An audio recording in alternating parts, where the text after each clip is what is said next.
হায় হায় তান্ত্রিক, তোর বুঝি এত ক্ষমতা? যদি পার্বতীর আত্মার সাথে মোকাবেলা করতে এসেছিস, তুই আজ যাই কিছু করে ফেল না কেন, আমাকে তুই কিছুতেই আটকাতে পারবি না। আমি আজ ওই ছেলেকে নিজের এই কিন্নর দলে যুক্ত করবই। ওর বড় শখ হয়েছিল না যে আমার অন্ত্যেষ্টি দেখবে, আর তাই যখন আমার সখীরা আমার মৃতদেহকে নিয়ে রাতের অন্ধকারে লোকচক্ষুর আড়ালে শ্মশানের পথে যাচ্ছিল, তখন এই ছোকরা আমাদের সখীদের পিছন পিছন এসে উপস্থিত হয় শ্মশানে।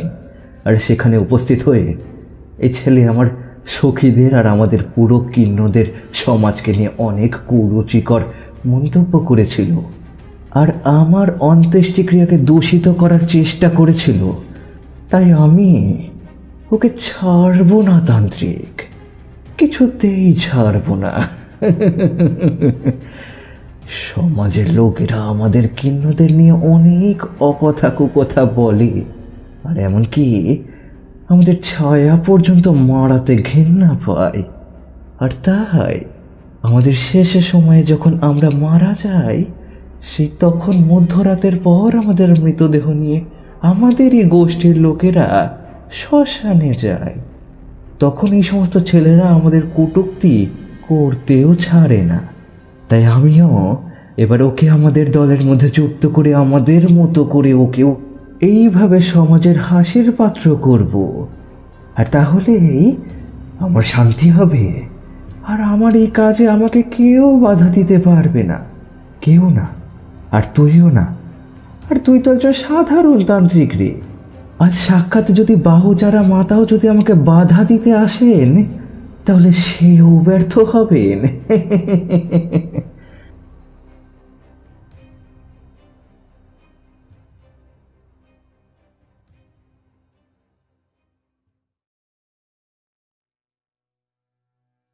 কিন্নর বা বাধাইওয়ালি বা চলতি কথায় হিজড়া, আমরা এদের পথে ঘাটে ট্রেনে বাসে সর্বত্রই দেখতে পাই। এরা মূলত পথ চলতি মানুষদের কাছ থেকে খুব যৎসামান্য অর্থ চায় ভিক্ষা হিসেবে, আর তার পরিবর্তে তাদের মঙ্গলের জন্য ভগবানের কাছে প্রার্থনা করে থাকে। আবার বিয়ে অন্নপ্রাশনের মতো শুভ দিনগুলোতেও এই কিন্নরেরা দলের সাথে ওই সমস্ত বাড়িতে যায়, আর সেখানে ওরা নাচ গানের মাধ্যমে ভগবানের কাছে ওই পরিবারের সদস্যদের সুখ শান্তি কামনা করে। আর সেখানে খুশি হয়ে কেউ কেউ তাদের কিছু পরিমাণ অর্থ প্রদান করে থাকে। এইভাবে এদের জীবিকা নির্বাহ হয়ে থাকে। কিন্তু ওই কিন্নরদের জীবন আসলে খুবই দুঃখ কষ্টে ভরা, কারণ এদের এই সভ্য সমাজ মানুষ হিসেবে গণ্যই করে না।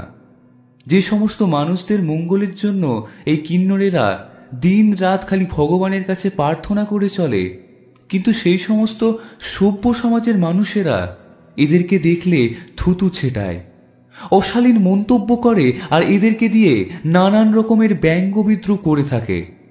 আবার যদি কখনো কোনো মায়ের গর্ভ থেকে এইরকম একটা সন্তান জন্মায়, তাহলে তৎক্ষণাৎ সেই সন্তানটাকে পরিবারের লোকজন রেখে দিয়ে আসে সেই কিন্নর গোষ্ঠীদের কাছে।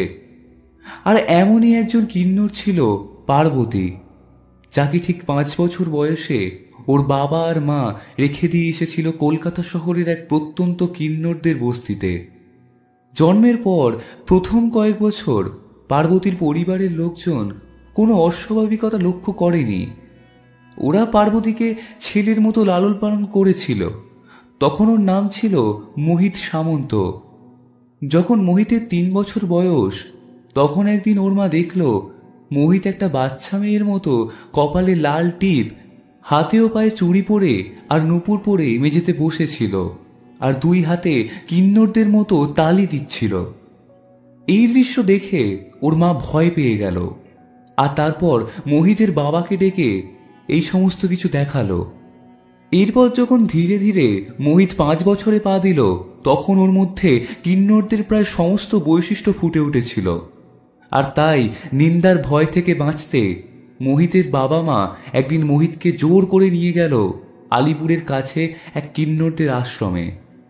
তখন সেই আশ্রমের প্রধান বাধাইওয়ালি তেজিমালা বাই মোহিতকে কোলে তুলে নিয়ে বলেছিল, আয় হায় বাবু মশাই, তুই কি দারুণ ভেট এনেছিস আমাদের জন্য। এই বাচ্চা একদিন আমাদের এই কিন্নর পরিবারের মুখিয়া হবে, আর একা হাতে সামলাবে এই গোটা গোষ্ঠীকে। বাহুচারা মাই ওকে শক্তি দেবে। এই রানী, যা তো, তোরা সিঁদুর আর কাজল লেকারা, এই নতুন সদস্যের নজর উতরাবো আমি। যা নিয়ে আয় ওগুলো। তেজিমালা বাইয়ের কথা মতো রানী ভেতর থেকে কিছুটা সিঁদুর আর কিছুটা কাজল নিয়ে এসে বাইয়ের হাতে তুলে দিল। আর ওগুলো হাতে নিয়ে বাই চোখ বন্ধ করে বিড়বিড় করে একটা অদ্ভুত শব্দে মন্ত্র পড়ে নিল। আর তারপর ওই সিঁদুর কৌটোর সমস্ত সিঁদুরটা ঢেলে দিল মোহিতের মাথায়, আর ওই কাজলের টিপ পরিয়ে দিল মোহিতের কপালে। আর তারপর তেজিমালা বাই মোহিতের দিকে তাকিয়ে চিৎকার করে বলে উঠল, আজ থেকে এ আর মোহিত নয়, আজ থেকে এর নাম হলো পার্বতী, পার্বতী বাই। সখীরা, এই পার্বতী হবে আমার যোগ্য উত্তরাধিকারী। তোরা সবাই একে সব দিক থেকে যোগ্য করে তোল, যেন আমার অবর্তমানে এই পার্বতী একা হাতে আমাদের এই গোষ্ঠীকে এগিয়ে নিয়ে যেতে পারে। তোরা ওকে যোগ্য করে তোল সখীরা। বাবু মশাই, আপনার এই ঋণ আমরা কোনোদিনও শোধ করতে পারবো না, কিন্তু আমরা সবাই তোর মঙ্গলের জন্য মা বাহুচারার কাছে প্রার্থনা করব, যেন একজন সুস্থ স্বাভাবিক পুত্র সন্তানের মুখ আপনারা দেখতে পারেন। আমাদের কথা কখনো বিফলে যায় না বাবু। আমরা যা বলি সব কিন্তু অন্তর থেকে বলি। এইভাবে মোহিত নামক ছেলেটার মৃত্যু হলো, আর সামনে এলো পার্বতী বাই। এরপর থেকে তেজিমালা বাইয়ের সন্তান হিসেবে ওই কিন্নরদের বস্তিতে বড় হতে থাকে সে। এই পার্বতী বাইয়ের কথা আমি আর কিশোরী শুনেছিলাম তারানাথের কাছে একবার এক সন্ধ্যাকালীন গল্পের আসরে। সেদিন আমরা তারানাথের কাছ থেকে যে রোমহর্ষক কাহিনী শুনেছিলাম তা আজও আমাদের স্মৃতিতে অক্ষত অবস্থায় রয়ে গেছে। সময়টা শ্রাবণ মাসের একটা বর্ষণমুখর সন্ধ্যা। সারাদিনই আকাশের মুখ ভার হয়ে রয়েছে। থেকে থেকেই ঝেঁপে বৃষ্টি আসছিল, আর এর সঙ্গে গড় গড় শব্দে বাজ পড়ছিল। এই দুইয়ের সাথে আজ সমানভাবে ঝোড়ো হাওয়ার দাপটও ছিল বেশ ভালোই। কিন্তু সন্ধ্যার দিকে বৃষ্টিপাত একটু কমলেও হাওয়ার দাপট আর বিদ্যুতের ঝলকানি একই রকম থেকে গেল। সেদিন আমি আর কিশোরী আপিস থেকে বেরিয়ে পড়েছিলাম কিছুটা তাড়াতাড়ি, কারণ আজকের এই খারাপ আবহাওয়ার জন্য অনেক কর্মচারী অনুপস্থিত ছিল, আর সেই কারণেই আজ কাজের চাপও কম ছিল। আর ঠিক সেই কারণেই আজ আমরা তাড়াতাড়ি বেরোতে পারলাম।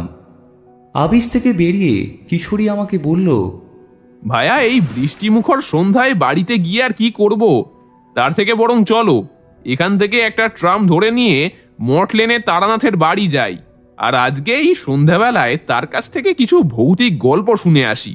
তাতে আমাদের আজকের সন্ধ্যাটা বেশ ভালোই জমে উঠবে, কি বলো? কিশোরীর মুখে এই কথাটা শুনে আমার মনটাও খুশি হয়ে উঠল। আর আমি মনে মনে ভাবলাম, আজকে তো আমি বাড়িতে একাই আছি, কারণ আমার গিন্নি আমার ছেলেদের নিয়ে ওর বাপের বাড়িতে ঘুরতে গিয়েছে। আর তাই এমন দিনে কি ঘরে একা একা ভালো লাগবে? তার থেকে ভালো তারানাথের বাড়ি গেলে সময়টাও কেটে যাবে ভালোভাবে, আর নতুন কিছু গল্পও শোনা যাবে। আর তাই আমি কিশোরীর প্রস্তাবটা মেনে নিলাম।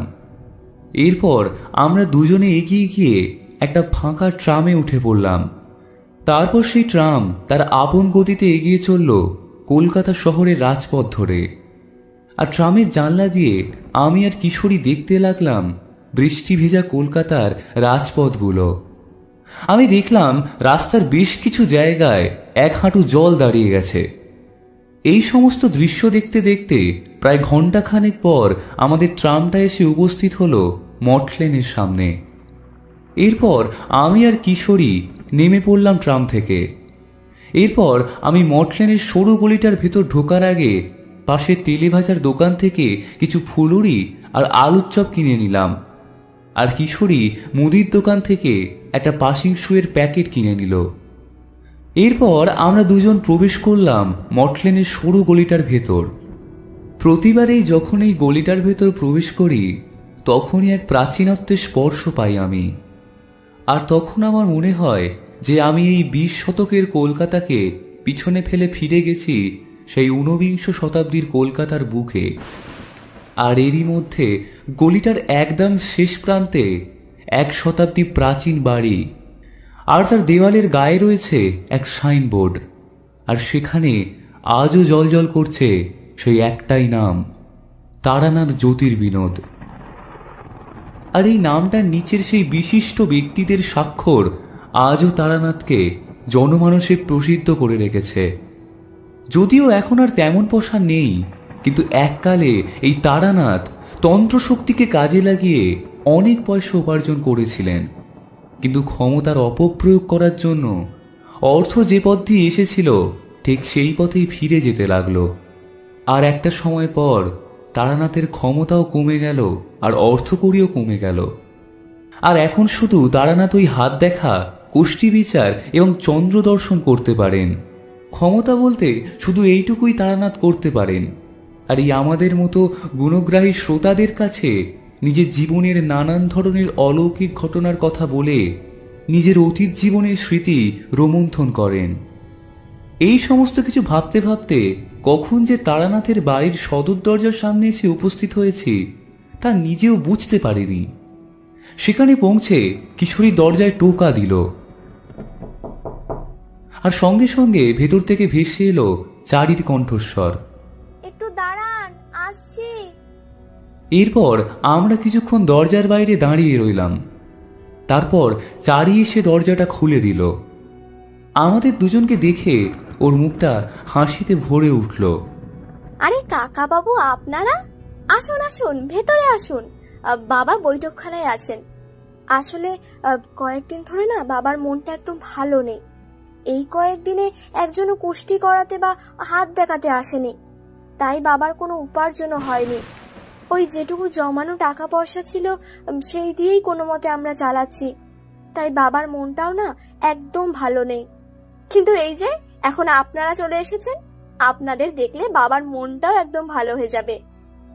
এরপর চারি আমাদের নিয়ে এলো বৈঠকখানায়, আর সেইখানে পৌঁছে আমরা দেখলাম তারানাথ একটা তক্তপোষের উপর বসে উদাসভাবে জানলা দিয়ে বাইরের দিকে তাকিয়ে আছেন। এবার চারি তারানাথকে বলল, বাবা দেখো, তোমার সাথে দেখা করতে কাকা বাবুরা এসেছেন। চারির এই কথা শুনে তারানাথ এবার আমাদের দিকে তাকালেন, আর তারপর হাতের ইশারায় আমাদের ভেতরে আসতে বললেন। আমরাও এবার বৈঠকখানার ভেতরে প্রবেশ করলাম। এরপর আমরা দুজন বসলাম ওই তক্তপোষের পাশে থাকা মাদুরটার ওপর। বৈঠকখানায় ঢোকার আগে আমি ওই তেলে ভাজার ঠোঙাটা চারির হাতে দিয়ে দিয়েছিলাম, আর সে সেটা নিয়ে রান্নাঘরের দিকে চলে গেল। এবার তারানাথ আমাদের দিকে তাকিয়ে আমাদের উদ্দেশ্যে বললেন, ভালোই করেছো যে আজ তোমরা এখানে এসেছো। এই কদিন আমি তোমাদের কথাই ভাবছিলাম। তোমরা মাঝে মাঝেই আমার কাছে গল্প শোনার অছিলায় আসো বলেই আমার মনটা ভালো থাকে, আর আমি তখন ভুলে থাকি আমার সাংসারিক জীবনের অভাব অনটনগুলো। তোমাদের সাথে আমার অতীত জীবনের অলৌকিক সব ঘটনাগুলো ভাগ করে নিতে নিতে আমিও তোমাদের সঙ্গে তখন হারিয়ে যাই আমার সেই ফেলে আসা অতীত দিনগুলোয়। গুরুদেব, মাতু পাগলি এনারা সঠিক কথাই বলেছিলেন যে আমি কোনোদিনও প্রকৃত অর্থে তন্ত্র সাধক হয়ে উঠতে পারবো না। বারবার ফিরে যাব সংসারে, কিন্তু আবার বড় মুহূর্তে ফিরে আসব এই তন্ত্রের জগতে। এই কথা ওনারা যতই বলুক না কেন, আসলে আমি সেই রকম মানুষই নই যে প্রকৃত অর্থে তন্ত্র সাধক হয়ে উঠতে পারবে। জীবনে যেটুকু ক্ষমতা অর্জন করেছিলাম সবই আমার গুরুদেবের করুণার ফসল। কিন্তু ওই যে আমার ব্যবসায়িক লালসা আমার ক্ষমতাগুলোকেও একটা সময়ের পরে নষ্ট করে দিল, আর উপার্জনের পয়সারও গেল কমে। আমার সবই আমার অদৃষ্ট। যাক সেসব কথা, আর কি হবে এইসব ভেবে, যা হবার তা হয়ে গেছে। এখন আর কিছুই করার নেই। বলো, আজ তোমরা কিরকম গল্প শুনতে চাও? এই কথার উত্তরে কিশোরী তারানাথকে বলল, ঠাকুরমশাই, আজ আমরা একটু অন্য রকমের আর কি ভূতের গল্প শুনতে চাই, যেরকমটা আপনি এর আগে আমাদের কখনো শোনাননি। আচ্ছা, মনে আছে ঠাকুরমশাই, আপনি একবার কথায় কথায় পার্বতী কিন্নরের কথা আমাদের বলেছিলেন, কিন্তু তারপর আপনি আমাদের আর সেই গল্পটা বলেননি। আজ আমরা সেই গল্পটাই শুনতে চাই, আপনি আমাদের সেই গল্পটাই বলুন। কিশোরীর কথা শুনে তারানাথের মুখটা একটু গম্ভীর হয়ে উঠল। সে তখন কিশোরীর কাছ থেকে একটা পাশিংশু নিয়ে সেটা ধরিয়ে একটা লম্বা শুকটান দিয়ে বলল, পার্বতী কিন্নরের আগের নাম ছিল মোহিত, কিন্তু ওর যখন 5 বছর বয়স তখন ওকে ওর বাবা মা রেখে দিয়ে আসে কলকাতার নাম না জানা এক কিন্নরদের বস্তিতে। সেখানে এই মোহিত তেজিমালা বাই নামক এক কিন্নরের কাছে বড় হতে থাকে। আর এই তেজিমালা বাই মোহিতের নাম পরিবর্তন করে রাখে পার্বতী বাই। এই কথা তো আমি তোমাদের আগেই বলেছিলাম। এরপর তেজিমালা আর ওর সখীদের সাথে থাকতে থাকতে পার্বতীও ধীরে ধীরে ওদের মতো আচার আচরণ করতে লাগলো। আর এমনকি পার্বতী ওদের থেকে বেশি পরিমাণে অর্থ উপার্জন করতে লাগলো। আর খুব কম দিনেই পার্বতী বাই কলকাতার এক নাম করা বাধাইওয়ালিতে পরিণত হলো। আরও পথ চলতি মানুষদের কাছে গিয়ে তাদেরকে বলতো, এই বাবু, তোর মঙ্গল হবে, বাহুচারা মাতার দিব্যি, কিছু টাকা দে না রে বাবু, আমাদের ফিরিয়ে দিস না। এরপর ওই লোক ওকে টাকা দিত, আর তখন ওই বাবুকে বলতো, আমি কখনো ঝুট বলি না, আমার কথা ঠিক ফলবে। বাহুচারা মাথার দয়ায় তোর সংসার সুখ শান্তিতে সমৃদ্ধ হয়ে উঠবে, দেখিস। আর আশ্চর্যজনকভাবে তাই ঘটল পার্বতী বাইয়ের কথায়। ওই ব্যক্তির সংসারের সমস্ত দুঃখ কষ্ট অশান্তি দূর হয়ে যেত। এই কারণের জন্যই ধীরে ধীরে পার্বতী বাই বিখ্যাত হয়ে উঠল। লোকে পার্বতী আর ওর সখীদের নানান রকম শুভ অনুষ্ঠানে ডাকতে শুরু করলো, আর ওরাও বিনা বাধায় সেই সমস্ত অনুষ্ঠানে যেত, আর মন ভরে সবার শুভ হোক এই প্রার্থনাই করত ওরা। কখনো টাকা পয়সা নিয়ে জুলুমবাজি করেনি পার্বতী। লোকে ওকে ভালোবেসে যেটুকু দিত ওরা সেইটুকুই নিয়ে সন্তুষ্ট থাকত। এইভাবেই দিন কাটছিল পার্বতীদের। এর মধ্যেই একদিন ওদের বস্তিতে এক অঘটন ঘটে গেল, আর সেটা হলো তেজিমালা বাই মারা গেল। কিন্তু মরার আগে তেজিমালা সবাইকে সামনে রেখে পার্বতীকে বলেছিল, सुन पार्वती, मेरे जाने के बाद তোকেই এই পুরো কিন্নর বস্তিকে একা হাতে সামলাতে হবে। তোকে এই সখীদের মুখিয়া হতে হবে। আর আমি জানি তুই আমার থেকেও ভালো একজন মুখিয়া হতে পারবি। আমি জানি পার্বতী, এই কাজ মোটেও সহজ হবে না। তোকে এই নোংরা সমাজের মানুষদের অনেক রকমের নোংরা কথার সম্মুখীন হতে হবে, কিন্তু সেই সব কিছুকে দূরে সরিয়ে তোকে সবার মঙ্গল যাতে হোক এই প্রার্থনা করতে হবে। কারণ ভগবান আমাদের এই শক্তি দিয়েছেন যে আমাদের এই মঙ্গলময় প্রার্থনা জনগণের জীবনে সুখ সমৃদ্ধির জোয়ার আনবে। কিন্তু আমাদের অভিশাপ বা কুদৃষ্টি অমঙ্গলের কালো ছায়াকেও কিন্তু নিয়ে আসতে পারবে। তাই পার্বতী, যাই কিছু হয়ে যাক না কেন, কোনোদিনও কাউকে অভিশাপ দিবি না, তাহলে কিন্তু মহা সর্বনাশ হয়ে যাবে। এই রানী, যা তো বাহুচারা মায়ের পবিত্র সিঁদুর নিয়ে আয়। আর হ্যাঁ, যাবার আগে পার্বতীকে তোদের মুখিয়া করে দিয়ে যাই, না হলে আমি আবার মরেও শান্তি পাবো না। যা, নিয়ে আয়। এরপর রানী ঠাকুর ঘর থেকে কিছুটা সিঁদুর এনে তেজিমালার কাছে রাখলো। এরপর তেজিমালা ওই পাত্র থেকে কিছুটা সিঁদুর নিয়ে চোখ বন্ধ করে মনে মনে একটা মন্ত্র পড়ে নিয়ে সেই সিঁদুরটা লাগিয়ে দিল পার্বতীর কপালে। আর তারপর তেজিমালা সবাইকে বলল, আজ থেকে পার্বতী তোদের মুখিয়া। সবাই আজ থেকে ওকে মেনে চলবি। ও তোদের যেভাবে চলতে বলবে তোরা কিন্তু সেইভাবেই চলবি, কেমন? আমাদের এই কথোপকথনের সময়ে চারি এসে 3 কাপ চা আর ওই তেলে ভাজাগুলো দিয়ে গেল। সেই দিকে তাকিয়ে তারানাথ আমাদের বলল, তোমরা আগে খেয়ে নাও, তারপর আমি আবার বলছি গল্পটা। এরপর আমরা ওই তেলে ভাজাগুলো খেতে খেতে তারানাথকে বললাম, নিন ঠাকুরমশাই, এবার শুরু করুন। তারানাথ সিগারেটের শেষ একটা টান দিয়ে সেই সিগারেটের অবশিষ্টাংশটা ছাইদানি হিসেবে ব্যবহৃত নারকেলের মালার মধ্যে গুঁজে দিয়ে একটা দীর্ঘশ্বাস ফেলে বলতে শুরু করলেন, তেজিমালা বাই মারা যাওয়ার পর পার্বতী হল কিন্নর বস্তির প্রধান কিন্নর, আর সে প্রতিদিন সকালে বস্তির বাকি কিন্নরদের নিয়ে বের হতো পথে আর ভিক্ষা করে অর্থ উপার্জন করত। কোনোদিন কপাল ভালো থাকলে উপার্জন ভালো হতো, আবার কোনোদিন তেমন কিছুই উপার্জন হতো না। এছাড়াও সভ্য সমাজের লোকেদের নিন্দা, মন্দ, কটূক্তি এইসব কিছু সহ্য করতে হতো। এই সমস্ত কিছুতে বাকি কিন্নরদের মনে রাখবেন দুঃখের সৃষ্টি হয়, তখন ওরা সেটা পার্বতীকে জানায়, আর তখন পার্বতী ওদের বলতো, হায় হায় আমার সখীরা, তোর সে আড়িয়াল কুচ্চি থেকে গেলি, ভুলে গেলি মুখিয়াজি কি বলেছিলেন আমাদের? উনি বলেছিল না, এই সমাজে আমাদের মতো বৃহন্নলাদের বাস করতে গেলে এই সমস্ত সভ্য সমাজের লোকেদের নিন্দামন্দ কটূক্তি সহ্য করতেই হবে। আর এই সব কিছু শুনেও যদি আমরা আমাদের আশীর্বাদের হাত ওদের মাথার উপরে থেকে সরিয়ে দিই, অভিশাপ দিতে থাকি, তাহলে মরার পর আমাদের স্থান জাহান্নামেও হবে না। আমাদের কাজ মানুষের মঙ্গল কামনা করা, অভিশাপ দেওয়া নয়। আর আমরা সেই মঙ্গলময় ভগবানের নির্দেশ মতো মানুষের মঙ্গলের জন্য প্রার্থনা করে যাব। আর কখনো তোরা তোদের মনে এই সমস্ত রাগ, দুঃখ, অভিমানকে স্থান দিস না। এটা আমাদের ভালো কাজের পথে প্রধান অন্তরায় হিসেবে দাঁড়াবে। তাই এই সমস্ত কিছুকে মন থেকে মুছে ফেলে দে তোরা। আরে আমরা ভগবানের সন্তান রে, শয়তানের পূজারী আমরা নই। তাই লোকের অনিষ্ট করা বা তাদের অভিশাপ দেওয়া আমাদের জন্য পাপ। তাই আমি যেন আর না দেখি যে তোরা লোকের কথায় রাগ করছিস বা দুঃখ করছিস। কি মনে থাকবে তো আমার কথা?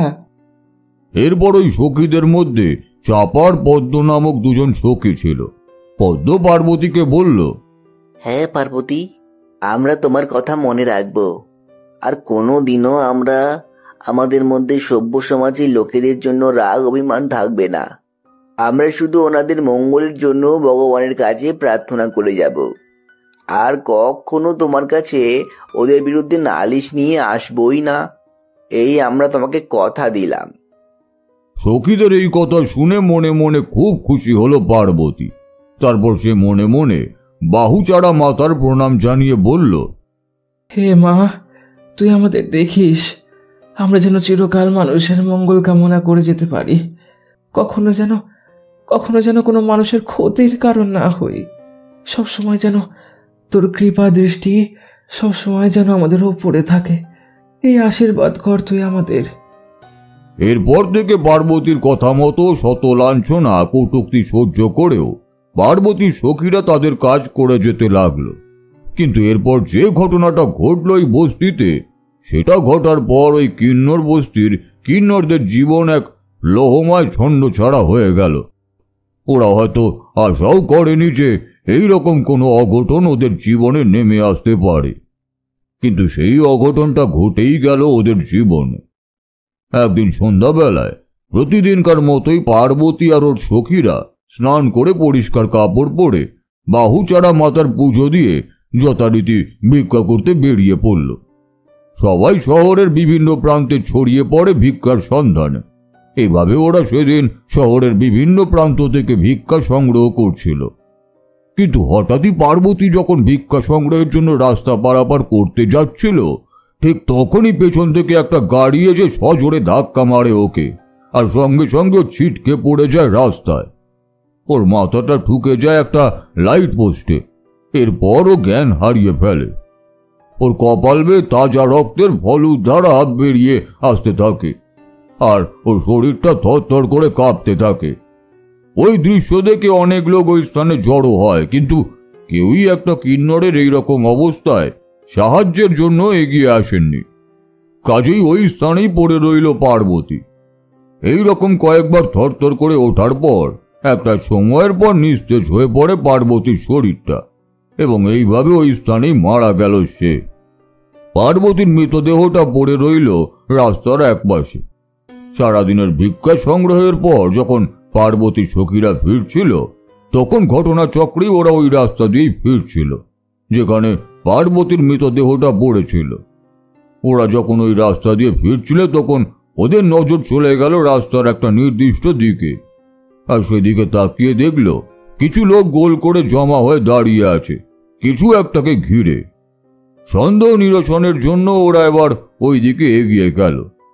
ভিড় ঠেলে ওরা সামনে এগিয়ে গিয়ে দেখল ওদের একমাত্র মুখিয়া পার্বতী বাই নিথর হয়ে পড়ে রয়েছে, আর ওর কপাল থেকে তখন গড়িয়ে পড়ে রয়েছে রক্ত। ওই রক্তে ভিজে উঠেছে রাস্তা। এই দৃশ্য দেখে ওই সখীরা কেঁদে উঠল। পদ্ম কাঁদতে কাঁদতে বলল, হায় ঈশ্বর, এ আমাদের তুমি কি সর্বনাশ করলে! পার্বতীকে এইভাবে আমাদের থেকে কেড়ে নিলে। বাইজি মারা যাবার পর পার্বতী ছিল আমাদের একমাত্র ভরসার জায়গা, আর সেও আমাদের ছেড়ে চলে গেল। হে বাহুচারা মা, এবার আমরা কি নিয়ে থাকবো মা? কে আমাদের সুখ দুঃখের সাথী হয়ে আমাদের পাশে থাকবে?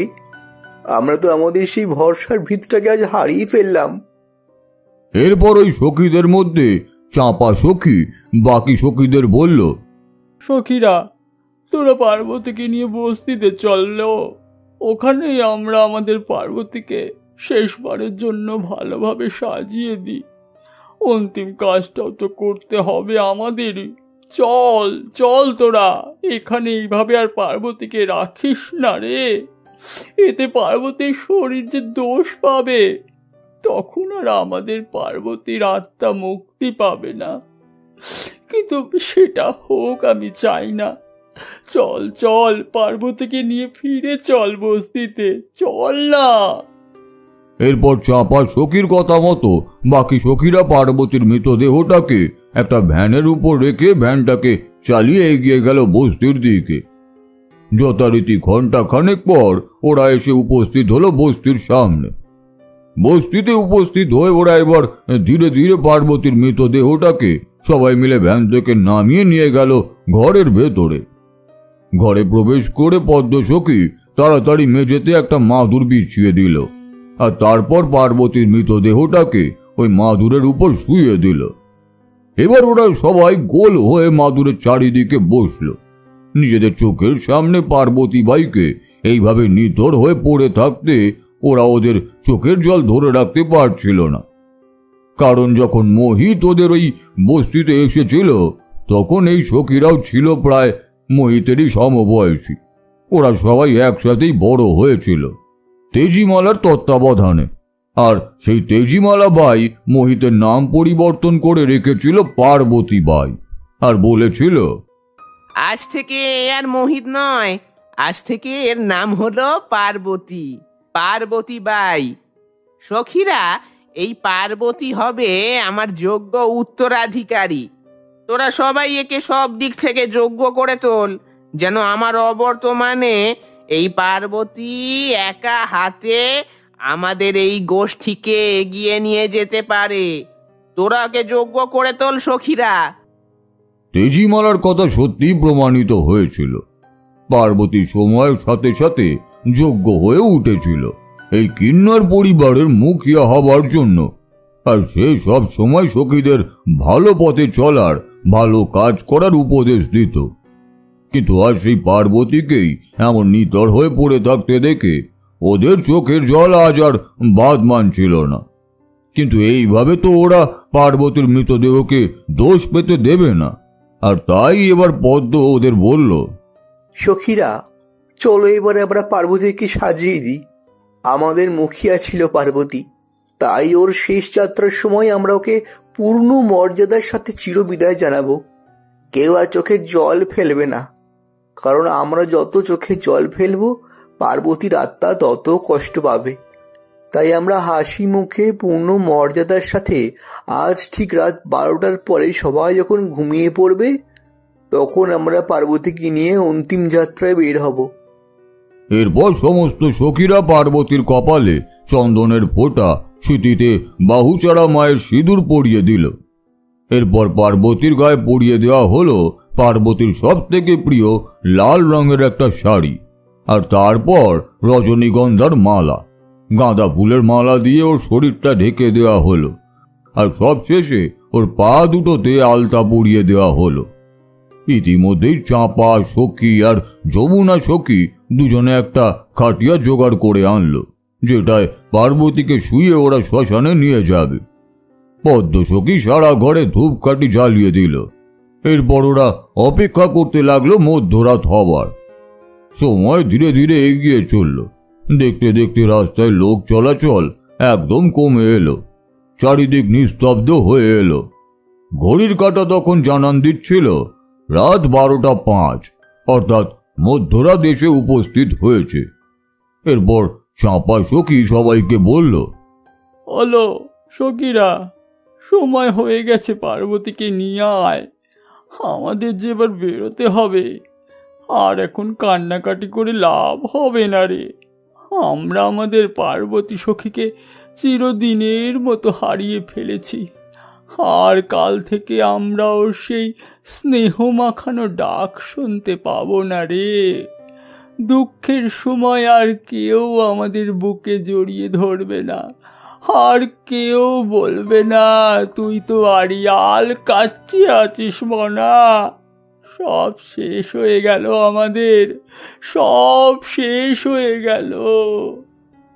এই বলতে বলতে আবারও পার্বতীকে জড়িয়ে ধরে হাউ মাউ করে কাঁদতে লাগলো চাঁপা সখী।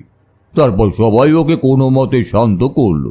এরপর ওরা সবাই আবারও ধরাধরি করে পার্বতীর মৃতদেহটাকে মাদুর থেকে তুলে খাটিয়ার কাছে নিয়ে গেল, আর তারপর খুব সাবধানে ওরা পার্বতীকে ওই খাটিয়ার উপর শুয়ে দিল। এই খাটিয়া চারটে প্রান্ত যথাক্রমে চাঁপা, পদ্ম, যমুনা আর রানী সখী তুলে ধরল, আর বাকি সখীরা কেউ সামনের দিকে আবার কেউ পিছনের দিকে দাঁড়ালো। এরপর ওরা সবাই একসাথে বলো হরি হরি বল, বলো হরি হরি বল ধ্বনি দিতে দিতে লোকচক্ষুর আড়ালে শ্মশানের দিকে এগিয়ে চলল। এভাবে ওরা বেশ কিছুটা পথ পার হয়ে এলো। ওরা যখন এভাবে হরিধ্বনি দিতে দিতে এগিয়ে যাচ্ছিল, তখন মৃত্যুদের ছোট ছেলে তরুণ ওই পথ দিয়ে পড়ে বাড়ি ফিরছিল। অন্যদিন এতটা দেরি হয় না ওর, কিন্তু আজ স্যারের কাছ থেকে পড়া শেষ করে একজন বন্ধুর জন্মদিনের অনুষ্ঠানে গিয়েছিল, আর সেখান থেকে বেরোতে বেরোতে রাত হয়ে গিয়েছিল, আর ওর বাস ওকে এই মাঝরাতে এখানে নামিয়ে দিয়ে চলে গিয়েছিল। এই পথ দিয়ে তরুণের বাড়ি যেতে প্রায় মিনিট 20 লাগে, তাই সে হেঁটেই পার হচ্ছিল। কিন্তু এবার সে দেখতে পেল এই পথ দিয়ে এগিয়ে আসছে ওই কিন্নরদের দল, আর ওদের 4 জনের কাঁধের উপর ছিল একটা বাঁশের খাটিয়া, সেটার উপর সাদা চাদর দিয়ে ঢাকা এক মৃতদেহ। কিন্নরদের দেখে ওর মাথার মধ্যে একটা দুষ্টু বুদ্ধি খেলে গেল, আর তারপর সে এগিয়ে গেল ওদের দিকে। ওদের কাছে পৌঁছে ও এবার ওদের ব্যঙ্গের ভঙ্গিতে ওদের বলল, এই তোমরা তো ওরা না যারা ছেলে না মেয়ে বোঝাই যায় না, ওই যারা রাস্তায় রাস্তায় রোজ সকাল বিকালে ভিক্ষা করে? তা এত রাতেও কি তোমাদের মরা কাঁধে নিয়ে ভিক্ষা করতে চলেছো নাকি? তরুণের এই কথা শুনে চাপা সখী ওকে বলল, এই দেখ, তুই চলে যা এখান থেকে, কেন আমাদের পথ আটকাচ্ছিস রে? আমাদের সর্দার মারা গেছে, তাকে নিয়ে এখন আমরা শ্মশানে যাচ্ছি। আমাদের শ্মশান যাত্রা কোনো সভ্য সমাজের মানুষরা দেখে না রে, আর যদি দেখে তাহলে তার অভিশাপ লাগে। তাই তুই সরে যা আমাদের পথ থেকে। এমনিতেই তুই আমাদের সর্দারের সব যাত্রা দেখে ফেলেছিস, তাই আর পাপ করিস না। চলে যা এখান থেকে, বাড়ি যা, বাড়ি গিয়ে গঙ্গা জল দিয়ে স্নান করিস, আর তারপর লোহা আর আগুন স্পর্শ করে শুদ্ধ হয়ে যাস। এখন সরে যা পথ থেকে, দেখি, যেতে দে আমাদের। চাপা সখীর এই কথা শুনে তরুণ আবারও হেসে ওকে বলল, আমি যখন তোমাদের সব যাত্রা দেখেই ফেলেছি, তাহলে তো আমিও তোমাদের মধ্যে একজন। তা আমাকেও দেখাও তোমাদের সর্দারদের মুখটা কেমন ছিল, আমিও দেখি তোমাদের সর্দার দেখতে কেমন ছিল। এই বলে তরুণ একটানে পার্বতীর ওই কাফনের সাদা কাপড়টা সরিয়ে দিল, আর পার্বতীর মুখটা ওর সামনে ভেসে উঠল। পার্বতীর মুখটা দেখে তরুণ আবার হাসতে হাসতে বলল, আচ্ছা, এই তাহলে তোদের সর্দার। ভালো ভালো, বেশ ভালো। তোরা তোদের সর্দারকে কি সুন্দর একটা বেনারসি দিয়েছিস রে। এইটা দেখে তো আমার নিজেরই লোভ লাগছে। আমাকেও দিবি নাকি একটা? আমি একবার দেখতে চাই এটা পরলে আমাকে কেমন লাগে। তরুণের মুখে এইসব কথা শুনে চাপা আবারও ওকে বলল, আরে কেন তুই আমাদের এইভাবে জ্বালাতন করছিস? দয়া করে আমাদের পথটা ছেড়ে দে, যেতে দে আমাদের, আর নিজের সর্বনাশটা ডেকে আনিস না। এরপর তরুণকে ঠেলে সরিয়ে দিয়ে ওরা এবার শ্মশানের দিকে এগিয়ে চলল। কিন্তু তরুণও এত সহজে ওদের পিছু ছাড়ল না। ও এবার ওই কিন্নরদের পিছু নিল। পিছু করতে করতে একটা সময়ের পর ওই কিন্নরদের সাথে ও এসে উপস্থিত হলো শ্মশানে। কিন্তু এবার ও আর ওই কিন্নরদের সামনে গেল না। ও একটা বড় গাছের আড়ালে থেকে পুরো শবদাহের ঘটনাটা প্রত্যক্ষ করতে লাগলো। ও দেখলো ওই কিন্নরেরা পার্বতীর মৃতদেহটাকে খাটিয়া থেকে নামিয়ে গঙ্গা জল দিয়ে ভালো করে স্নান করালো, আর তারপর আগে থেকে প্রস্তুত চিতাটার উপর শুইয়ে দিল।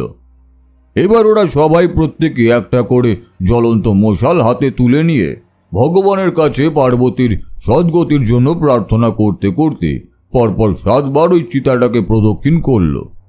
আর তারপর একসাথে সবাই ওই মশালের আগুন দিয়ে চিতায় অগ্নি সংযোগ করল। নিমেষের মধ্যে জ্বলে উঠল চিতাটা, আর সেই সঙ্গে জ্বলে উঠল পার্বতীর দেহটা।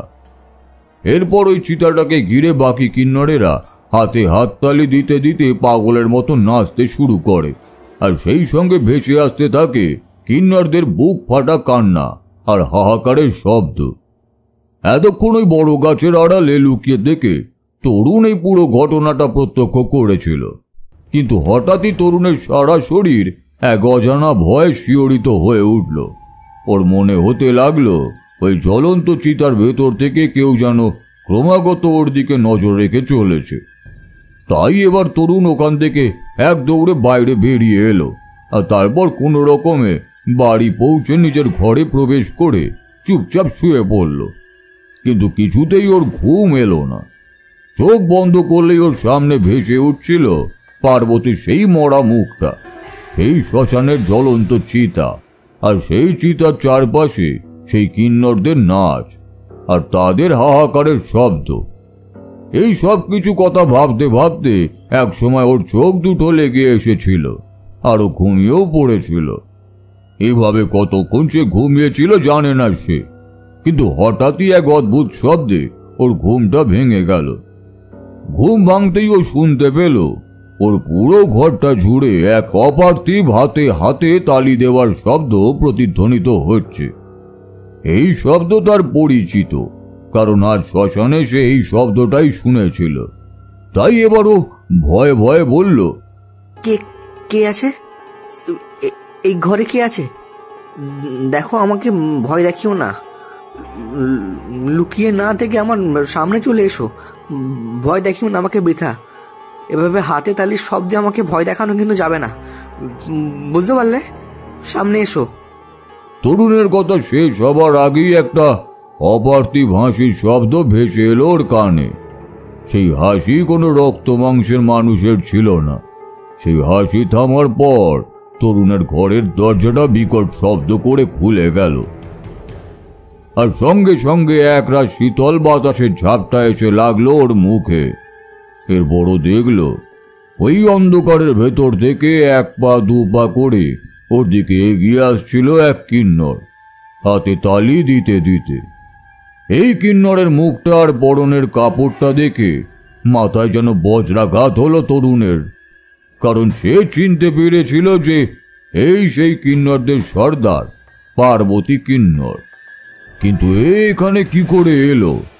এ তো মারা গেছিল, আর কিন্নরেরা ওর শেষকৃত্য সম্পন্ন করে দিয়েছিল। এরপর পার্বতীর অতৃপ্ত আত্মা চোখ তুলে তাকালো তরুণের দিকে, আর সেই দৃষ্টি দেখে তরুণের মেরুদণ্ড দিয়ে শীতল স্রোত বয়ে গেল। আর ওই রকম অবস্থা দেখে আবারও অট্ট হাসিতে ফেটে পড়ল পার্বতীর অতৃপ্ত আত্মা। হায় হায়, তুই আমাকে দেখে ভয় পাচ্ছিস কেন রে তরুণ? আমি তো এখানে তোর সাথে দেখা করতে এসেছি রে। আমি জানি তুই আমার শেষকৃত্য লুকিয়ে রেখেছিলিস, আর তুই চেয়েছিলিস আমার এই বেনারসি শাড়িটা পরতে, আর তাই আমি তোর জন্য এইরকম শাড়ি এনেছি রে। নে, পরে নে এটা। তোকে আমি আমাদের গোষ্ঠীর সদস্য করে নিচ্ছি, কারণ তুই আমার শেষকৃত্য দেখে ফেলেছিস, তাই আমাদের গোষ্ঠীতে তোকে এবার আসতেই হবে। চলে আয়, আমাদের কিন্নদের দলে চলে আয়। পার্বতীর এই কথা শুনে তরুণ কাঁদতে কাঁদতে ওকে বলল, দেখো, আমাকে ছেড়ে দাও। আমি যা করেছি সব না জেনে বুঝে করেছি, আর কোনোদিন এমন ভুল করব না। এবারের মতো আমাকে ক্ষমা করে দাও, আমি তোমার পায়ে পড়ছি। তরুণের এই কথা শুনে পার্বতী ওকে বলল, না, আর সেটা হবে না। সমাজের মানুষদের ব্যঙ্গ বিদ্রূপ তোকেও সহ্য করতে হবে, যেমনটা আমরা প্রতিনিয়ত সহ্য করি। তোকেও শুনতে হবে, তাহলেই আমার আত্মা শান্তি পাবে। আমি এবার তোর মধ্যে প্রবেশ করে তোকে আমাদের গোষ্ঠীর সদস্য করে তুলব। আর কোনোদিনও তুই আর ফিরতে পারবি না তরুণ হয়ে। তোকে তোর বাকি জীবন পার্বতী কিন্ন হয়েই থাকতে হবে। আসছে অমাবস্যা রাতে তুই পুরোপুরি পার্বতী কিন্নরে পরিণত হয়ে যাবি, আর তখন তোর এই তরুণের আত্মা সেটার বিনাশ ঘটবে, আর তখন তোর শরীর আর মনে অধিপত্য বিস্তার করবে আমার আত্মা, অর্থাৎ পার্বতী কিন্নরের আত্মা। পার্বতীর আত্মার এই কথা শুনে তরুণ ওকে বলল, দেখো, আমার কোনো ক্ষতি করো না। আমি যা করেছি সব না জেনে বুঝে করে ফেলেছি। আমার ভুল হয়ে গেছে, আমাকে ক্ষমা করে দাও। এমন ভুল আর কোনোদিন হবে না আমার। কিন্তু সেদিন তরুণের কোনো কথাই শুনল না পার্বতীর আত্মা। ও এবার প্রবেশ করতে শুরু করলো তরুণের শরীরের মধ্যে, আর দেখতে দেখতে তরুণের শরীর আর মনটা পরিবর্তিত হতে শুরু হয়ে গেল। ওর শরীরে সেই লাল রঙের বেনারসি শাড়িটা চলে এলো, আর এক মাথা ভর্তি সিঁদুর আর গা ভর্তি গয়না চলে এলো। এরপর ধীরে ধীরে সে জ্ঞান হারিয়ে লুটিয়ে পড়ল বিছানায়। আর এইভাবেই পার্বতীর আত্মা প্রবেশ করে গেল তরুণের মধ্যে। সেই দিনের পর থেকে তরুণদের বাড়িতে তরুণকে ঘিরে ঘটতে লাগলো নানান রকম বিচিত্র সব ঘটনা। যথারীতি অভিশপ্ত রাতের পর সকাল হলো, কিন্তু তরুণ তখনও অচেতন অবস্থায় পড়েছিল নিজের ঘরের বিছানায়। সকাল হয়ে গেছে, কিন্তু তখনও তরুণ ঘুমিয়ে রয়েছে। এইরকম সে সচরাচর করে না, তাই এবার ওর মায়ের মনটা কিরকম একটা করে উঠল। সে এবার নিজে তরুণের ঘরে গেল, আর সেখানে গিয়ে যা দৃশ্য দেখলো সেটা দেখার পর ওর মাথায় যেন বজ্রাঘাত হলো। সে দেখল তরুণের পরনে একটা লাল রঙের বেনারসি শাড়ি রয়েছে, আর ওর গা ভর্তি গয়না, সেই সঙ্গে কপালে ছিল সিঁদুর। এই দৃশ্য দেখে তরুণের মায়ের হাত পা থরথর করে কাঁপতে শুরু করেছিল। সে কোনো রকমে সাহসে ভর করে এগিয়ে গেল তরুণের দিকে, আর তারপর ওকে ডাকলো, তরুণ, এই তরুণ, ঘুম থেকে উঠে পড় বাবা। দেখ কত বেলা হয়ে গেছে। তুই তো কখনো এত বেলা করে ঘুমিয়ে থাকিস না, তাহলে আজকে কেন শুয়ে আছিস? উঠে পড় বাবা, উঠে পড়। তরুণের মায়ের এই ডাক শুনে তরুণের ভেতরে থাকা পার্বতীর আত্মা এবার জেগে উঠল। আর সে জেগে উঠতেই তরুণও যন্ত্রচালিতের মতো উঠে বসল বিছানায়। আর তারপর এক ভয়ঙ্কর দৃষ্টিতেও তাকালো ওর মায়ের দিকে।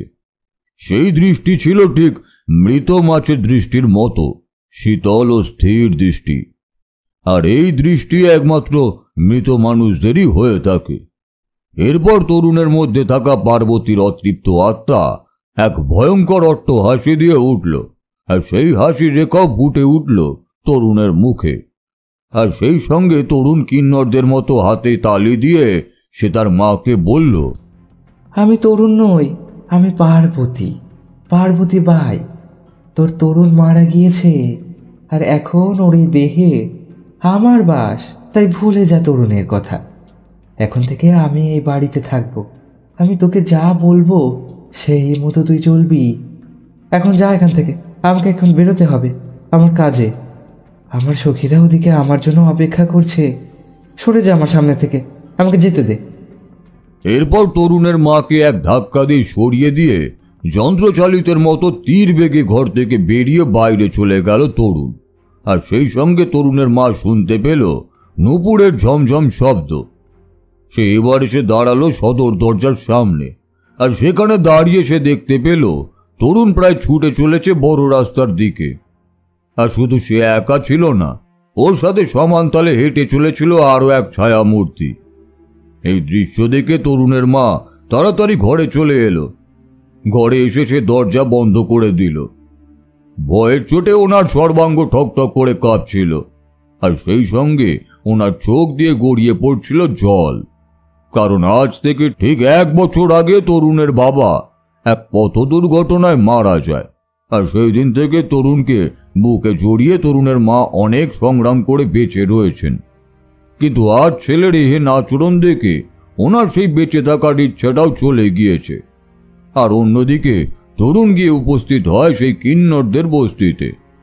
আর সেখানে গিয়ে তরুণের ভেতর থাকা পার্বতীর অতৃপ্ত আত্মা হাতে তালি দিয়ে বলল, ও রানী চাপা, তোরা কোথায়? বেরিয়ে আয়, চল যাই কাজে। কাজ না করলে তো খাওয়া জুটবে না, আমাদের কাজ করেই তো খেতে হয়, তাই চল কাজ করি, আয় তোরা। পার্বতীর গলা শুনে পার্বতীর সখীরা সবাই বাইরে বেরিয়ে এলো। আর বাইরে বেরিয়ে এসে ওরা দেখলো সেই ওই রাতে দেখা ছেলেটাকে ওদের সামনে দাঁড়িয়েছে। কিন্তু ওর পরনে ছিল ওই লাল বেনারসি, আর গা ভর্তি ছিল ওই সমস্ত গয়না যেগুলো ওরা পার্বতীর সব দেহকে পরিয়েছিল। চোখের সামনে এই অপার্থিব দৃশ্য দেখে ওই সখীরা সবাই একে অপরের মুখের দিকে চাওয়াচাওয়ি করছিল। ওদের এই রকম অবস্থা দেখে পার্বতী এবার ওদের বলল, হায় হায়, তোরা কি ভেবেছিলিস তোদের একা করে আমি চলে যাব? আরে না রে, তোদের মনে নেই বাইজি মারা যাবার আগে তোদের দায়িত্ব আমার কাঁধের ওপর দিয়ে গিয়েছিল। তাই আমি কি করে তোদের ফেলে চলে যেতে পারি? সেজন্যই নতুন রূপে নতুন শরীর ধারণ করে আমি আবার তোদের কাছে ফিরে এসেছি। এবার আবারও আমরা একসাথে ভিক্ষা করতে যাব। আর মনে কোনো দ্বিধাদ্বন্দ্ব রাখিস না। চল চল, আমরা এবার আমাদের কাজে লেগে পড়ি আগের মতো। পার্বতীর এই কথা শুনে চাঁপা সখী এবার ওকে বলল, আরে হায় হায় পার্বতী, এইসব তুমি কি সর্বনেশে কথা বলছো? তুমি একটা বাচ্চা ছেলের জীবনকে নিয়ে এইভাবে খেলা করতে পারো না, এতে তোমার পাপ হবে যে। বাহুচারা মাতা তোমার এই পাপ কাজকে কোনো দিনও মেনে নেবেন না, বুঝলে? চিরকাল জাহান্নামে নির্বাসনে থাকতে হবে তোমাকে। এই সখীরা, চল চল সবাই এই ছেলেটাকে ওর বাড়িতে মায়ের কাছে পৌঁছে দিয়ে আসি। আর এই পার্বতীর সর্বনেশে খেলায় নিজেদের জড়িয়ে ফেলবো না। আমিও তোদের সঙ্গে যাচ্ছি। চল চল দেখি আজ আমায় কোন পার্বতী আটকায়। এই চল না রে সখীরা। এরপর ওরা সবাই তরুণকে সাথে নিয়ে ওর বাড়ির পথে পা বাড়ালো। পথে তরুণের মধ্যে থাকা পার্বতীর অতৃপ্ত আত্মা ওদের অনেক বাধা দেওয়ার চেষ্টা করেছিল, কিন্তু ওদের জোরের কাছে সেই সব নিষ্ফল হয়েছিল। এরপর ওরা অনেক কষ্টে এসে উপস্থিত হলো তরুণের বাড়িতে। আর তারপর চাঁপা সখী বলল, বাড়িতে কেউ আছেন? আপনাদের ছেলেকে এনেছি, ও আমাদের বস্তিতে ভুল করে চলে এসেছিল, আমরা ওকে ফিরিয়ে এনেছি, একবার একটু বাইরে আসুন না। চাঁপা সখীর এই কথা শুনে ভেতর থেকে তরুণের মা তাড়াতাড়ি বেরিয়ে এলো বাইরে। বাইরে এসে সে দেখলো কয়েকজন কিন্নর তরুণকে শক্ত করে ধরে রেখেছে। আর তরুণ তখন অচৈতন্য হয়ে ওদের একজনের কাঁধে মাথা দিয়ে এলিয়ে রয়েছে। ছেলের এই রকম অবস্থা দেখে তরুণের মায়ের চোখ দিয়ে জল গড়িয়ে পড়ল, কিন্তু সে নিজেকে তাড়াতাড়ি সামলে নিয়ে ওদেরকে সাথে নিয়ে ঘরের ভেতর প্রবেশ করল। আর তারপর ওরা সবাই মিলে তরুণকে বিছানায় শুয়ে দিল। তারপর ওরা ঘর থেকে বেরিয়ে এলো আর ঘরের দরজাটা বাইরে থেকে বন্ধ করে দিল।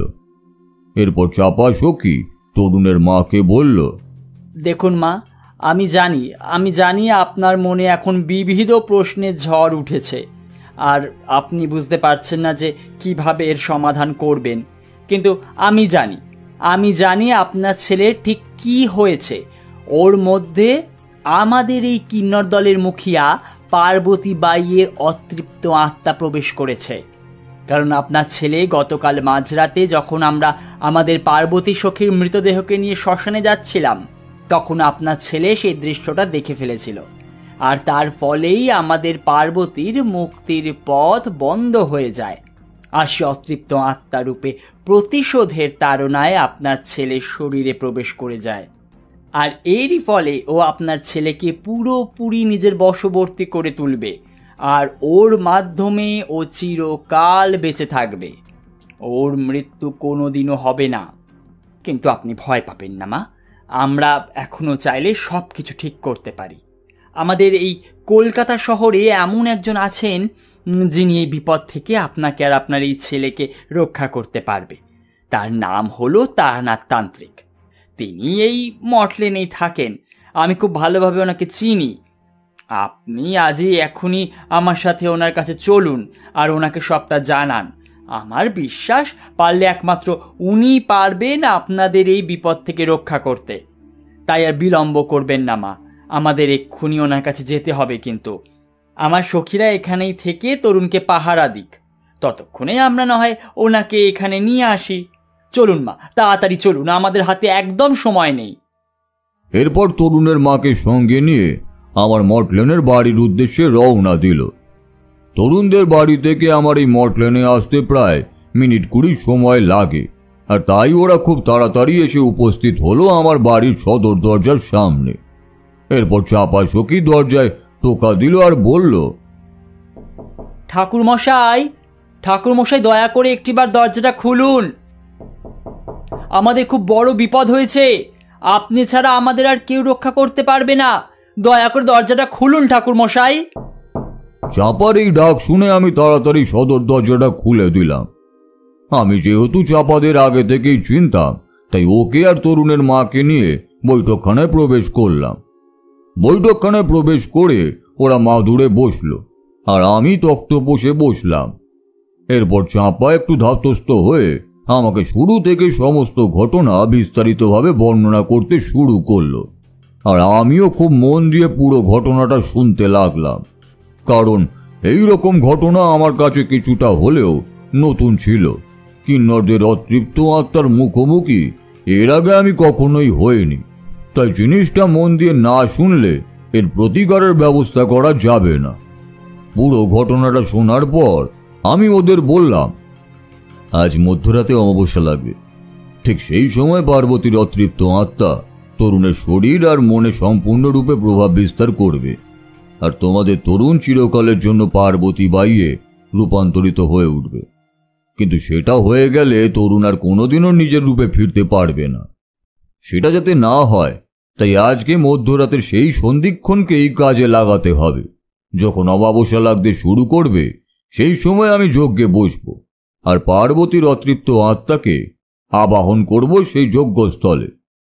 যখন পার্বতী ওই স্থানে এসে উপস্থিত হবে, ঠিক তখনই চাপা, তুমি আর তরুণের মা দুজনে তরুণের শরীরে গঙ্গা জল ঢেলে দেবে, আর এর ফলে তরুণের শরীর শুদ্ধ হয়ে উঠবে, আর সেই শরীরে পার্বতী কিছুতেই প্রবেশ করতে পারবে না।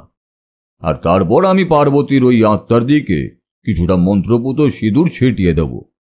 এর ফলে পার্বতী কিছু সময়ের জন্য নিজের সেই মানুষ রূপ ফিরে পাবে, আর তখনই চাপা তোমায় একটা পবিত্র রুদ্রাক্ষের মালা মহামৃত্যুঞ্জয় মন্ত্র পাঠ করে পার্বতীর গলায় পরিয়ে দিতে হবে।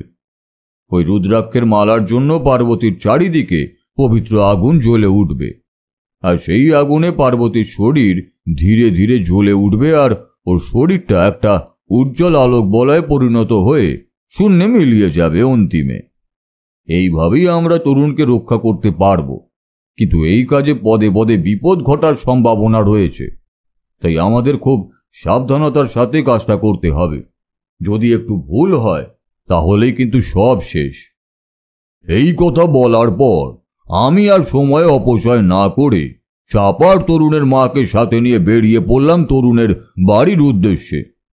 প্রায় মিনিট 20 পর আমরা তরুণদের বাড়ির সামনে উপস্থিত হলাম। এরপর তরুণের মায়ের সাথে আমরা বাড়ির বারান্দায় এসে উপস্থিত হলাম। আমার আসার শব্দ শুনে ঘুমন্ত তরুণ ঘুম থেকে উঠে চিৎকার করে উঠল। আর ওর চিৎকারের শব্দ ছিল কিন্নরদের গলার শব্দের মতন। বন্ধ দরজার উপাস থেকে আমার উদ্দেশ্যে বলল, আয় হায়, তুই এক সাধারণ তান্ত্রিক এসেছিস আমার সাথে মোকাবেলা করতে?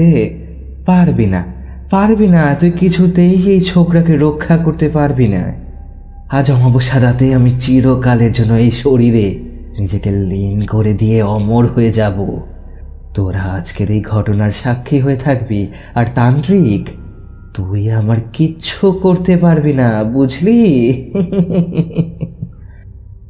আমি দেখলাম ধীরে ধীরে সন্ধ্যা নামতে শুরু করেছে। তাই এবার আমি সবাইকে সতর্ক করে দিলাম, কারণ ধীরে ধীরে সেই সময় উপস্থিত হচ্ছে যখন পার্বতীর অতৃপ্ত আত্মা চিরকালের জন্য তরুণের শরীর দখল করবে।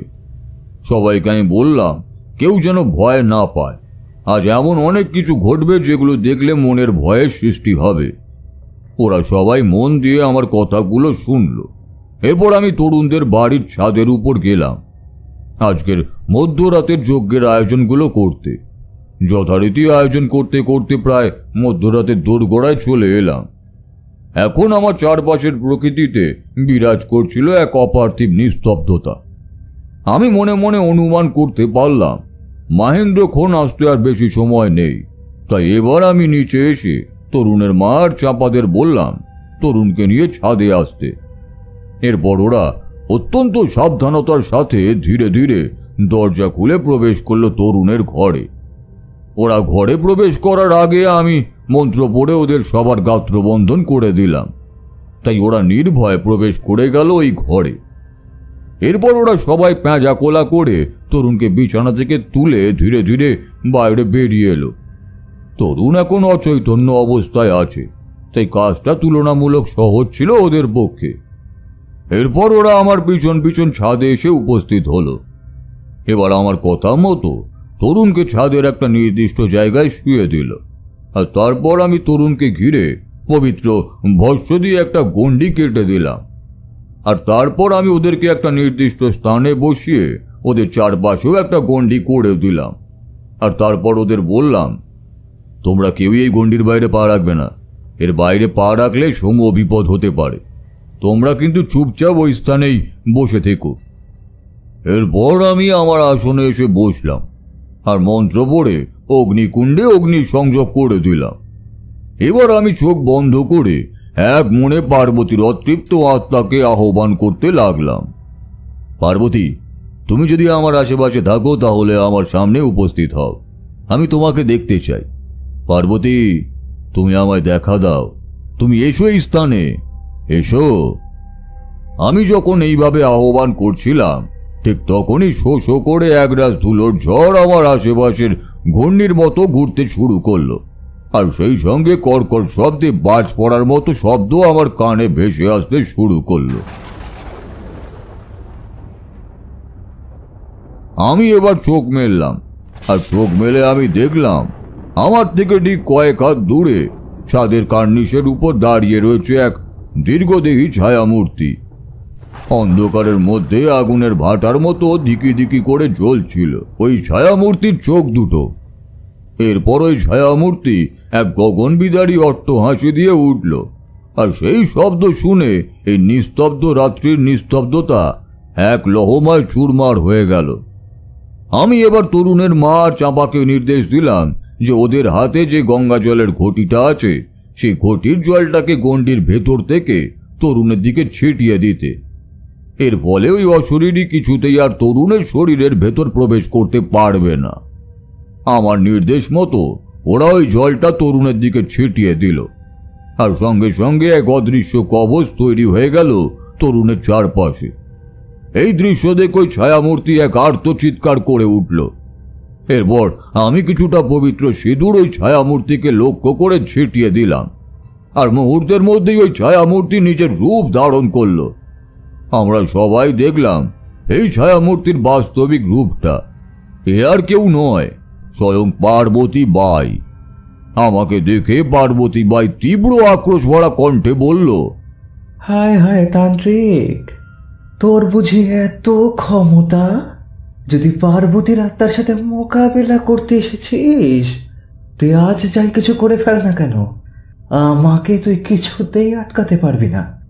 আমি আজ ওই ছেলেকে নিজের এই কিন্নর দলে যুক্ত করবই। ওর বড় শখ হয়েছিল না যে আমার অন্ত্যেষ্টি দেখবে, আর তাই যখন আমার সখীরা আমার মৃতদেহকে নিয়ে রাতের অন্ধকারে লোকচক্ষুর আড়ালে শ্মশানের পথে যাচ্ছিল, তখন এই ছোকরা আমাদের সখীদের পিছন পিছন এসে উপস্থিত হয় শ্মশানে। আর সেখানে উপস্থিত হয়ে এই ছেলে আমার সখীদের আর আমাদের পুরো কিন্নদের সমাজকে নিয়ে অনেক কুরুচিকর মন্তব্য করেছিল, আর আমার অন্ত্যেষ্টিক্রিয়াকে দূষিত করার চেষ্টা করেছিল। তাই আমি ওকে ছাড়বো না তান্ত্রিক, কিছুতেই ছাড়বো না। সমাজের লোকেরা আমাদের কিন্নদের নিয়ে অনেক অকথা কুকথা বলে, আর এমনকি আমাদের ছায়া পর্যন্ত মারাতে ঘৃণা পায়। আর তাই আমাদের শেষের সময়ে যখন আমরা মারা যাই, সেই তখন মধ্যরাতের পর আমাদের মৃতদেহ নিয়ে আমাদেরই গোষ্ঠীর লোকেরা শ্মশানে যায়। তখন এই সমস্ত ছেলেরা আমাদের কটূক্তি করতেও ছাড়ে না। তাই আমিও এবার ওকে আমাদের দলের মধ্যে যুক্ত করে আমাদের মতো করে ওকেও এইভাবে সমাজের হাসির পাত্র করব। আর তাহলেই আমার শান্তি হবে, আর আমার এই কাজে আমাকে কেউ বাধা দিতে পারবে না, কেউ না, আর তুইও না। আজ সাক্ষাৎ যদি বাহুচারা মাতাও যদি আমাকে বাধা দিতে আসেন, তাহলে সেও ব্যর্থ হবেন। এই বলে আমাকে সজোরে একটা ধাক্কা মারলো। আমি তাল সামলাতে না পেরে ছিটকে পড়ে গেলাম, আর আমার কপালটা ঠুকে গেল দেওয়ালে, আর আমার মাথাটা ঘুরে গেল নিমেষের মধ্যেই। আমার চারপাশটা কেমন যেন অন্ধকার হয়ে এলো। আমার এই অবস্থা দেখে চাপা চিৎকার করে উঠল ভয়ে। এরপর পার্বতী এক গগনবিদারী অট্ট হাসি দিয়ে বলে উঠল, ব্যাস, আমার পথের কাঁটায় তান্ত্রিকটা সরে গিয়েছে। এবার আমি নিশ্চিন্তে তরুণের শরীরটাকে নিজের বেশে আনতে পারবো, আর কেউ আমাকে আটকাতে পারবে না, কেউ না।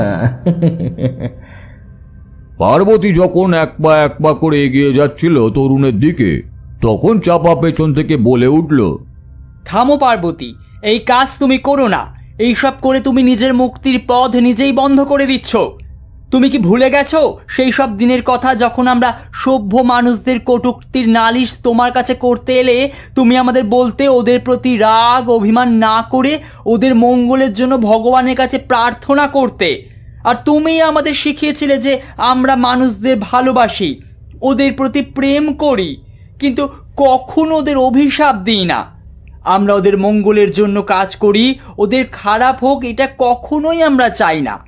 আরে আমরা তো ভগবানেরই সন্তান, সবাইকে ভালোবাসাটাই আমাদের একমাত্র কাজ। কিন্তু আজ তুমি নিজের শেখানো কথাগুলো কি করে ভুলে গিয়ে এমন জঘন্য একটা খেলায় মেতে উঠলে বলো তো? আমরা তোমাকে আজও নির্দেশ মুখিয়া মনে করি পার্বতী, আজও তোমার শেখানো শিক্ষায় চলি। আর তুমি কিনা একটা বাচ্চা ছেলের জীবনকে নরকে পরিণত করতে চলেছ। ছি ছি পার্বতী, তুমি আমাদের মুখিয়া পার্বতীবাই কিছুতেই হতে পারো না, কারণ আমরা যে পার্বতীবাইকে চিনি সে কিছুতেই এমন নিজ কাজ করবে না, করতে পারে না এমন কাজ। তাই তুমি আমাদের সর্দার হতে পারো না। তুমি একটা শয়তান, তোমার জায়গা নরকের অন্ধকারে, ওটাই তোমার জন্য সঠিক জায়গা। মাতা বাহুচারা তোমাকে কোনোদিন ক্ষমা করবেন না। এই কথোপকথনের শব্দে আমার চেতনা ফিরে আসে, আর আমি এবার উঠে দাঁড়ালাম আর দেখলাম পার্বতী আর চাপা দুজনেই দুজনের মুখোমুখি দাঁড়িয়ে আছে। আমি এবার পার্বতীকে বললাম, পার্বতী, আমি জানি তোমার সাথে যেটা হয়েছে সেটা একদম ঠিক হয়নি, আর তুমি যেটা এখন করতে চলেছ সেটাও ঠিক নয়। তোমরা তো এমন নও পার্বতী, তোমরা তো সবার মঙ্গল কামনা করো, তাহলে আজ তার কেন ব্যতিক্রম হচ্ছে? তুমি কি পারো না তরুণের সেই ভুলটাকে ক্ষমা করে দিয়ে ওকে ওর জীবনটাকে খুশি খুশি উপভোগ করার আশীষ দিতে? পার্বতী, তুমি তোমার সেই ক্ষমা সুন্দর রূপে ফিরে এসো, এতেই তোমার মুক্তির পথ প্রশস্ত হবে। আর পাপের পথে যেও না তুমি, তোমার মুক্তির পথ প্রশস্ত আছে পার্বতী। তুমি এবার সেই পথেই অগ্রসর হয়ে যাও। আমার আর চাপার কথা শুনে পার্বতী নরম হলো। কিছু সময় পর সবটা বুঝে যাওয়ার পর তার অশুভ ঘোর কাটে। সে শান্ত হওয়ার পর আমাদের বলল, তবে তাই হোক, আপনারা আমাকে মুক্তি দিন। আমি তরুণকে মুক্তি দিলাম। আমি পাপের বোঝা বইতে চাই না। একেই আমরা আমাদের এই পাপের ফলে এই কিন্নরের অভিশপ্ত জীবন যাপন করি, তাই আর পাপের পথে যেতে চাই না। আপনারা আমাকে মুক্তি দিন। এরপর আমি মহামৃত্যুঞ্জয়ের মন্ত্রপাঠ করে রুদ্রাক্ষের মালাটা চাপার হাতে তুলে দিলাম। চাপা ওই মালাটাকে পরিয়ে দিল পার্বতীর গলায়।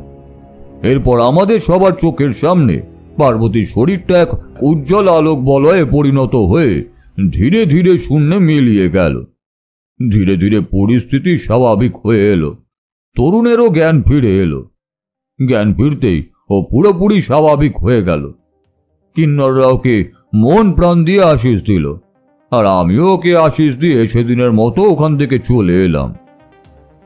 এতক্ষণ আমরা মন্ত্রমুগ্ধের মতো শুনছিলাম তারানাথের গল্পটা।